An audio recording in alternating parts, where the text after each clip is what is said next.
What's up guys, welcome back to my channel, and if you're new here then welcome to our little corner of the internet. I don't know what's going on with me, but I am currently just obsessed with creepy videos for some reason. Today's video is titled Deathbed Confessions to Shocking Crimes. This is not the usual content on our channel necessarily, but sometimes I just find a video that I feel like would be interesting to watch, and then I drag you guys along with me. So this is that video today. So let's see what this video is about. The lie behind the world's most famous photo, the truth revealing an infamous bank robber, and how daddy isn't your father. These are the most shocking crimes people confess to on their deathbeds, with each one crazier than the last. In the town of Linfield, Massachusetts, only child Ashley Okay, let's remember that, which with each one crazier than the last. Randall was living a sweet little life with her mom and dad, Kathy and Thomas.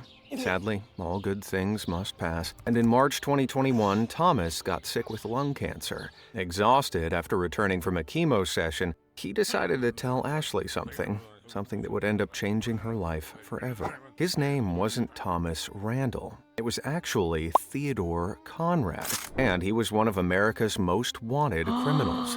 Understandably, Ashley was gobsmacked. He begged her not to look up the name, but filled with questions, she headed straight to Google. After searching Ted Conrad missing, hundreds of articles about her father popped up, and none of them were good. Scrolling through, she learned that Theodore had been a 20-year-old teller working at the Society National Bank in Cleveland, Ohio. On July 11, 1969, inspired by his favorite film, The Thomas Crown Affair, he'd robbed the bank of $215,000, over $1.8 million today, and disappeared until now. After reading through What? Each one crazier than the last. What is crazier than this? I mean, tell your daughter that at this point. all the articles and knowing that without a doubt this wanted felon was her dad, Ashley felt sick. Everything she thought she knew about him was a lie. Even her surname, Randall, was made up. And his chosen first name, Thomas, was probably a tribute to his favorite movie. To avoid recognition, he'd grown a beard and started wearing a hat out in public. In fact, when Ashley looked back, a lot of things started making sense. Whenever Kathy and Ashley had wanted to travel abroad, he'd always refused, claiming overseas travel made him uncomfortable. In reality, having a false identity meant he couldn't get a passport. Despite this, he was an active member of the community, regularly playing golf, donating to charities, and even volunteering on school trips. A few days after her father's confession, Ashley shared the shocking news with her mom, who was just as shaken. Even so, the pair Even the mom didn't know about that? Now that's crazy. Now that's crazy to have a child with a person that you thought you knew that has been holding a secret like this for the whole relationship. That's crazy. assured him that despite what he'd done, they still loved him and would support him through his illness.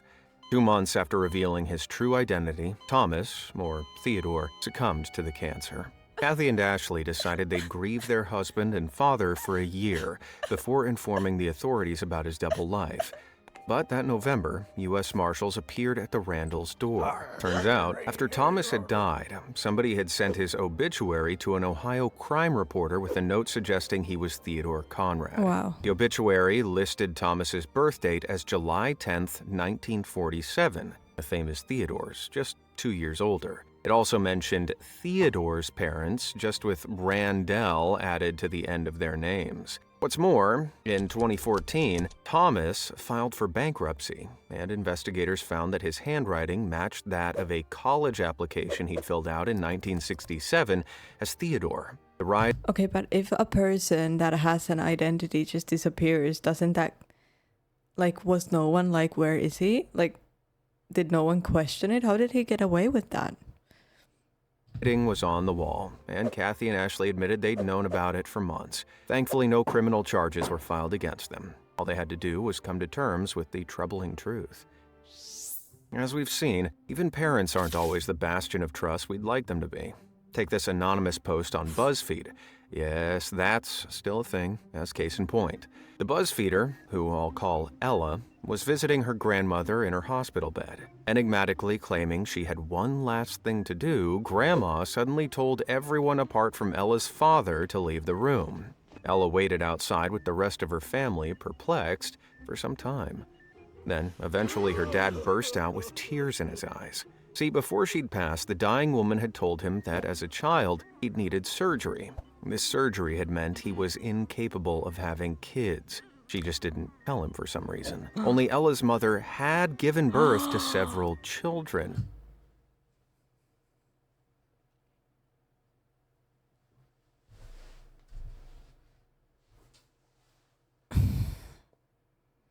Guys, what's the next one gonna be? What is the next one gonna be? That is horrifying. That is horrifying. He can't have children because of a surgery his mother had done on him when he was a child, but his wife has been pregnant multiple times. They have multiple kids together. And she knew that all this time and told it at this point. Let me recollect myself.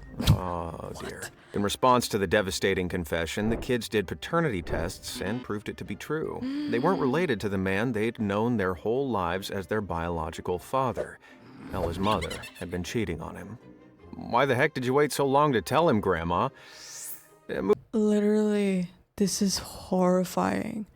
Like, what did she do? Did she just pretend like everything was okay all this time? What is the next one gonna be? Wait, what? Moving on, we all know the iconic 80s song Love Shack.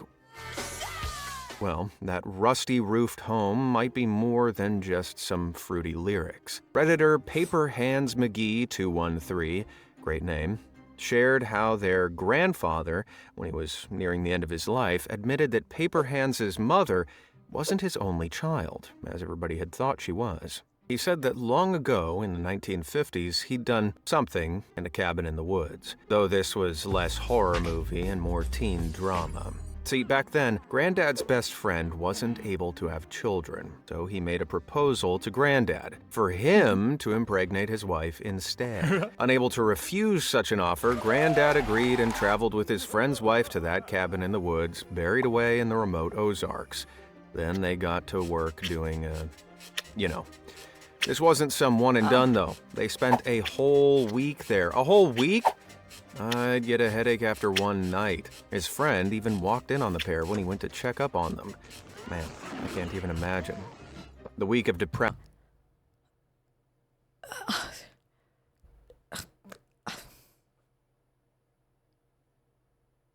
What you need a whole week for, though? This video about to bring all the toxicity out of me. Gravity worked, though, and the wife got pregnant. The husband, however, probably no longer able to look his best friend in the eye, swiftly moved out of the state with his pregnant wife to make a fresh start. The only communication Paper Hands' grandfather received from them afterwards was a letter confirming the child was born a healthy little girl. He never saw them again. Well, that's what you get from one-night stands, or 1 week stands. There's nothing more innocent than a newborn baby. I don't think that putting your best friend, was it a best friend, to do that is the best idea, but also, like, how did they move on from that? Did they just go and be like, oh, we have a child now? Like, what? But unfortunately, there are people out there who will take advantage of their vulnerability. Redditor O'Doyle321 shared a story about his wife, who worked as a carer in a nursing home. One of her patients was an elderly woman who dedicated her life to being a nurse in the 70s and 80s. What a great person, right? Well, after years of hard work, the woman became poorly. Laying on her deathbed and gasping her final breaths, she motioned the carer closer and softly whispered one haunting phrase. "When I was a nurse, I switched babies around." What? Imagine being the parent going home with the wrong baby. That's horrible. But there's more. Another story from the land of Reddit comes from Kazline04, who...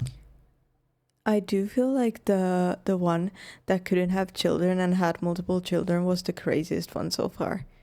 Like that was just, I don't know. Imagine like how do you feel after knowing that?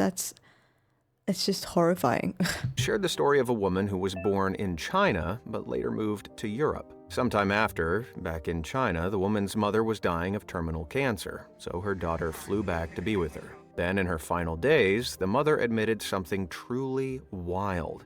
She wasn't her biological mother. Unable to have children, her and her husband had made a desperate decision. They'd bought a baby from a child trafficking ring and raised it as their own. On hearing this distressing news, the woman was overcome with emotion, not because they weren't biologically related, but because of the immense pain her parents had endured in their struggle to have a child. Despite the dark origins of her story, though, the woman had been given the best life anyone could have asked for. The clincher? That woman was Casline 04's own mother. Beginning in the What? woman had been given the best life anyone could have asked for. The clincher? That woman was Casline 04's own mother.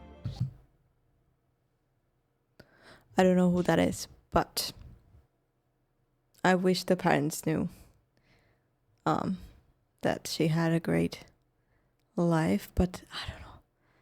That's just confusing and messy. Why wouldn't you adopt? Was that not an option? Beginning in the 1st century, when the ancient Pict people of the Scottish Highlands made a carving of a strange beast with a long neck and flippers, the Loch Ness Monster has captured humanity's imagination for millennia. No image embodies Nessie more than this photo published by the London Daily Mail in 1934. Gynecologist R. Kenneth Wilson had sold it to them, leading it to become known as the surgeon's photo. Wilson claimed that he took the photo himself whilst visiting his friend Maurice Chambers. And this being the 1930s, who was going to question a self-respected doctor? However, not everyone was convinced. Also, were you able even to like edit photos? I mean, you could draw on them, I guess, but at that time? Jump ahead to 1994, and Loch Ness enthusiast Alistair Boyd discovered an article from 1975 by one Ian Wetherill. In it, Wetherill said that the photo was a hoax involving a man named Maurice Chambers, the same man Dr. Wilson said he'd visited in 1934. Most intriguing. Sadly, though, Wetherill had passed away by the time Boyd unearthed the evidence. So, Boyd decided to track down Wetherill's stepbrother instead, Christian Sperling. And not a moment too soon. At this point, Sperling was 93 and had only days to live. On meeting the eager investigator, Sperling decided to finally reveal the truth behind the surgeon's photograph. He recounted how his stepfather, Marmaduke Duke Wetherill, a big game hunter and all-around colorful character, roped him and Ian Wetherill, his son, into an odd scheme way back in '34. Duke had believed he'd found footprints of the legendary beast and ran to the Daily Mail with the story, only for them to reveal that they'd been made by a prankster with a stuffed hippo, leaving Duke the butt of the Mail's jokes. Seeking revenge against the newspaper, Duke convinced Sperling to build a model monster using a piece of plastic wood attached to a toy submarine. Duke and Ian then traveled to Loch Ness with the model, where they staged the infamous photo. To conceal his identity, Duke persuaded Dr. Wilson, through their mutual friend Chambers, to develop and sell the photo, hiding Duke's involvement entirely. Looks like Dr. Wilson dug himself into a hole, although I suppose he was a gynecologist. Hiram? Do I necessarily feel that's crazy? No, especially nowadays. But the fact that a lot of people thought that it was real. Nowadays, you just can't trust anything because of AI and everything. So it's, but back then, I mean, I would have probably thought that was real, right? Hiram Calder was an ordinary baker in early 1900s Orlando, Florida. A widower, he'd been married to a woman named Sarah, who'd sadly passed away in 1910. Despite his loss, Calder carried on earning a reputation as a hardworking member of the community. But tragedy struck on July 11, 1914, when the 64-year-old fell gravely ill with pellagra. a nasty disease caused by a lack of the vitamin niacin. A doctor was urgently called, but What vitamin is that? when he arrived, Calder was already delirious. It was here, just before his death, that he revealed a startling truth. He'd been born a woman. The revelation shook Orlando. No one had ever second-guessed Calder's gender. People were desperate to know why he'd gone to such lengths to hide his identity. And while I can't know for sure, it seems that Calder was a trans man. Just to be clear, Hiram was not a criminal, but in the context of the early 20th century, he would have been seen as one. So it makes sense that he kept it a secret. Plus, as a man, Calder had access to privileges that were denied women at the time, like the right to vote, making him the first female-born voter in Florida. Interesting. Seeing that death was near, maybe Calder thought he could finally tell someone without fear of repercussions. He didn't tell them the whole story, though. That would be discovered much later. Okay, but if this was real and it was back then and he was very ill and there's people who had to take care of him and bathe him and everything, like how did that process work in that time? How did, like, you know, were the things changed? Did things change? Or like how can you The basic gist is this. In January 1850, he was born in Maryland as Hannah Calder. As a teenager, he'd always been a tomboy, smoking and chewing tobacco, keeping his hair short, and, in time, feeling a romantic pull towards girls. By the time he was 25, Calder began to transition. A process he reportedly described simply as, "I felt I was becoming a man." While that doesn't give away much, he wouldn't have been able to go into more detail without getting vilified. Regardless, Hannah became Hiram. And on April 2nd, 1891 in Baltimore, Hiram married his beloved Sarah, and the pair moved to Orlando to live the rest of their lives. Aw. That was just confusing to me. Like, did Sarah know? Obviously she would know, no? 1986, 50-year-old Still nothing tops the guy who had children without being able to have children to me. African-American man Wayman Camille Jr. was 11 years into a 15-year sentence at the Sussex Correctional Institution in Georgetown, Delaware. He'd been accused of attacking 64-year-old white woman Alice Mock after being found drunk in her bed in 1975. Meanwhile, back in Middletown, where it had happened, Mock had grown seriously ill. By her bedside was her neighbor, Evelyn Burns. In her final moments, Mock decided to right a terrible wrong she'd committed years earlier. She told Burns that Camille had never actually attacked her. In truth, back in 1975, Camille was an alcoholic and Mock was his drinking buddy. She'd invited him into her apartment, got him blind drunk, and stole his money. But then, fearing he'd find out about the robbery, or that her racist landlord would discover she'd let a black man into her house, Mock called the authorities, claiming he was a violent thug. When the case went to court, Camille's record of drunkenness was against him. On the advice of his lawyer, he pled guilty for a reduced sentence. Oh, I feel so bad for him. That's horrible to do. Racial prejudice played a huge role in this decision. It was a black man's word against a white woman's. Camille had been captured in Mock's lies. 11 long years later, Mock admitted to framing the innocent man and passed away soon after. Left alone with this shocking news, Burns was determined to prove Camille's innocence. She contacted the governor's office, the Department of Corrections, the Attorney General's office, and the National Association for the Advancement of Colored People, among others. But no one seemed to listen. Finally, she had success in January of the following year, when her inquiries caught the attention of Marion Harris, a member of the prison committee.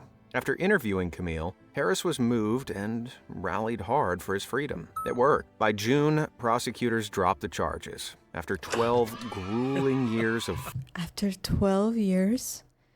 I mean, this still does happen when people get sentenced for being guilty, but it's always just so sad. false imprisonment, Camille was finally freed. Returning to his mother's home in Townsend, Camille beamed and, rather than being bitter about it, said, "I'm free and I feel wonderful." What a guy. During 1970s Japan, the country was terrorized by the far-left militant group East Asia Anti-Japan Armed Front. Originally made up of students who'd met at the Hosei University, the group was fervently anti-Japanese and anti-imperialist, targeting corporations across the country. On August 30th, 1974, they infamously attacked the Mitsubishi Heavy Industries HQ, taking 8 lives and injuring more than 360 people. After this devastating event, many members were arrested and sentenced to death, forcing the group to disband.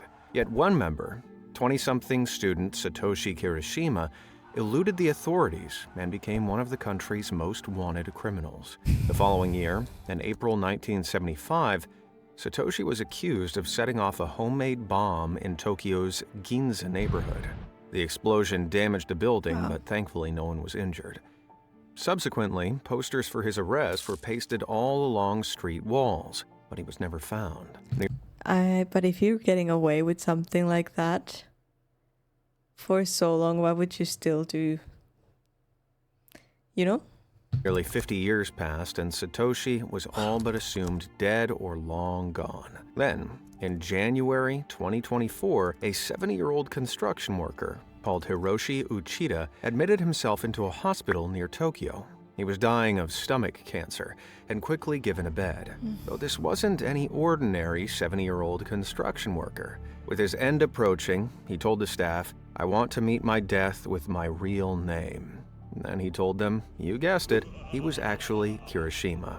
His aged face was different to the long-haired student from all those years ago, but the resemblance was unmistakable. He told them how he'd worked for a building firm in Fujisawa, a city south of Tokyo, making sure he was always paid in cash and avoiding paper trails where he could. He had no driving license, cell phone, or health insurance, and paid for his treatment in full all by himself. He lived a quiet life since the 70s, only occasionally going out to drink, then coming home and playing guitar in his room. Rarely did he talk about himself when he did go out. Living like this, Kirishima had reevaluated his actions and come to regret them. Now that his confession was finally out, I mean, I guess that's good, but still, that's...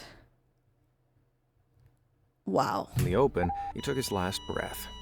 In the following month, DNA tests confirmed that he'd been telling the truth.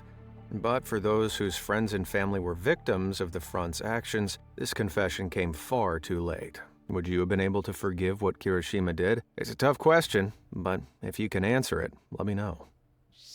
April I would rather not. No, but...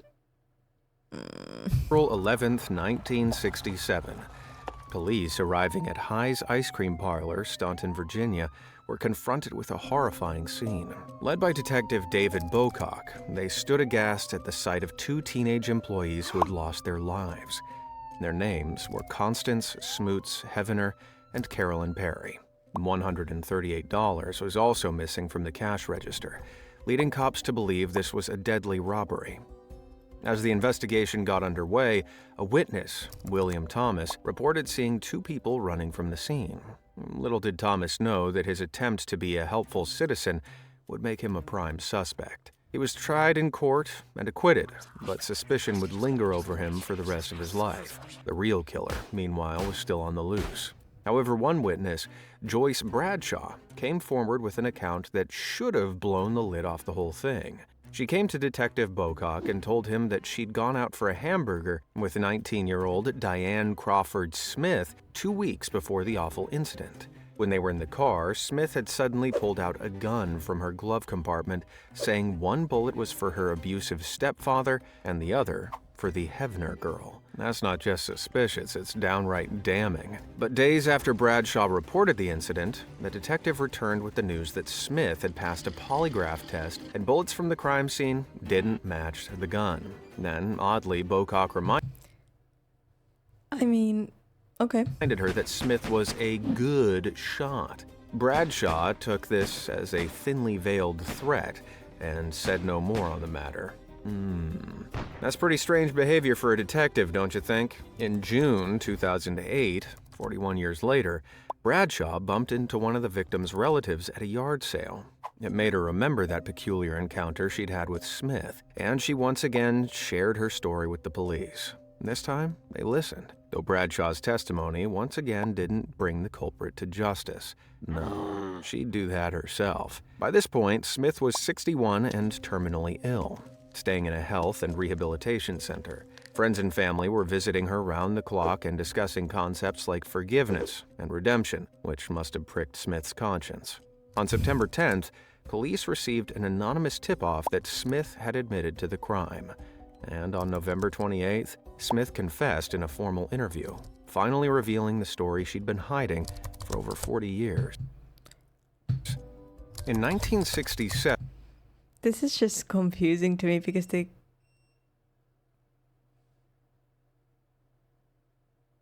something is beeping in my kitchen. But yeah, this is just confusing to me because I feel like they could have known this for the whole time. Smith, still a teenager, had been working at the same ice cream store as her future victims, Heavener and Perry. The thing is, Smith was gay, and in the 1960s, this was a major taboo. The two other girls had viciously teased her at work to the point that, in her words, she was pushed too far. On April 11th, Smith walked into the back room of the parlor with a .25 caliber pistol. She didn't miss. Then, she stole the $138 and fled. But that wasn't the only secret Smith told. According to her, the reason she got away with it was thanks to none other than Detective Bocock, the very man leading the case. After committing the grisly deed, Smith claimed the detective helped her bury the weapon. What? While we don't know the particulars of Bocock and Smith's relationship, we do know that she practiced shooting on his farm. Though why he'd help Smith What? remains a mystery, and one we may never solve. Bocock passed away before Smith's confession. Once her story was finished, the ailing 61-year-old was arrested, but she passed too before the case went to trial. What a twisted tale. At least her confession finally absolved poor Thomas, even if it did take 40 years. Okay, that's shocking. That makes a lot more sense, but at the same time, it makes no sense. It was November 12, 2004 in Massachusetts, and 54-year-old Geraldine Jerry Kelly was terminally ill with cancer. In her younger years, she'd run a motel in California with her husband John and had a mean reputation. Her skin was covered in tattoos, she kept vicious dogs as pets, and she even owned a boa constrictor. But now, her motel, her husband, and her pets were all gone. With what little strength she had left, she beckoned her adult daughter, who she'd barely spoken to since she was a teenager, over to her. And she confessed to a terrible secret. Sometime in 1991 or 92, Jerry and John had been squabbling, as they often did. But this time it was different. Is squabbling another word for fighting? According to Jerry, John had been drinking and gotten violent to the point she just couldn't stand it anymore. Snapping, she'd taken out a firearm and, well, you can guess the rest. At the time, the family had been living in California, and she'd told her children and neighbors that John had been tragically hit by a car. Jerry's daughter, who believed this lie most of her life, recoiled in shock, but her mother wasn't done. She finished her story with the appropriately chilling line, "Check the freezer." Safe to say, her daughter reported her to the police, who managed to track down an unplugged freezer at Somerville storage facility that belonged to her. Strangely, the grubby container was locked tight and sealed with duct tape. As they got closer, investigators gagged at the foul stink the thing emitted. Nevertheless, they removed the tape and wrenched open the freezer to see an absolutely horrific sight. 13 years before, after the terrible deed was done, Jerry had clearly stuffed the, evidence inside. Then she'd sealed it shut, rented a storage unit, and kept it there until 1998 when she moved to Massachusetts. That is crazy. Jerry had her sordid secret shipped along with her, but as she lay on her deathbed, clearly the weight of her actions had become too much to bear. Ooh, I'm not sleeping tonight. Not all crimes Neither am I. involve theft or homicide. Some are even more diabolical. Take this tale from Redditor Orange Star, who shared a story about her grandpa, a proud Sicilian with impeccable cooking skills. He regularly wowed guests with his sublime cuisine, earning endless praise for his legendary meatballs. But on his deathbed, the truth came out. His meatballs were, just frozen ones from the grocery store. Do you guys want a creepy story for the ones that made it all the way to here? Because it's a long video. This is a special. There is a person, or there was a person a few years ago here in Spain, pretty near where I currently live, that murdered their husband and fed it to the neighbors in the form of croquetas. And croquetas are like, croquetas is a Spanish dish. It's kind of like meatballs, but imagine meatballs covered in panko and deep fried. And then it's like a deep fried bowl that can have like fish and different meats and potato and all types of things inside. Croquetas. But yeah, she had blended the... And she was taking them door to door in the neighborhood. And at that time when that happened, I was staying in that neighborhood as well, so it was crazy. That's truly despicable. Another food-related confession comes from epic boy Chold, who shared... Also, do they not share where are these frozen meatballs from? We need to know. Another food-related confession comes from epic boy Chold, who shared an insane story about his great-aunt who was slipping in and out of consciousness while lying in her hospital bed. Delirious, she started spouting strange remarks that got more and more frantic. At first, Chold could only make out two words that she kept repeating: boy and ingredient. Then she called Chold over to her side, eyes bulging widely as she desperately tried to explain something, and slowly, surely, Chold managed to piece it together. He could hardly believe what he was hearing. It turns out his aunt had specialized in a very particular method of cooking. She would boil eggs in the urine of a stable boy, then serve them to her family without telling them how they were cooked. What? No, you heard. She deliriously insisted that the boy was well compensated, as if that makes it okay. But guess what? The meal is a real thing with a real name called virgin boy eggs. Yeah, it originates from Dongyang, China, where to this day it's still a specialty. Essentially, the eggs are boiled and cured in the pee of a boy under the age of 10 until the whites turn a custardy color and the yolks go green. Ugh.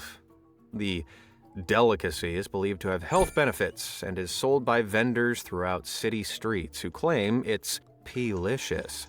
Yeah, no thanks. If you ask me, that aunt was a bad egg. Well, I'm dead. Guess it's time to join my hate-filled grandfather.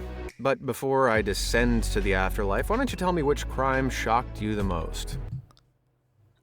The last one is not a crime apparently, but I did not know that that was a thing, and I think I could have gone through my life without knowing. I think we all could have, but here we are. Thank you guys for joining me for this video. I really hope you liked it. Please leave your thoughts in the comments below. Let me know which one you thought was the craziest one, and please like, subscribe if you haven't yet, and I'll see you guys in the next video. Bye!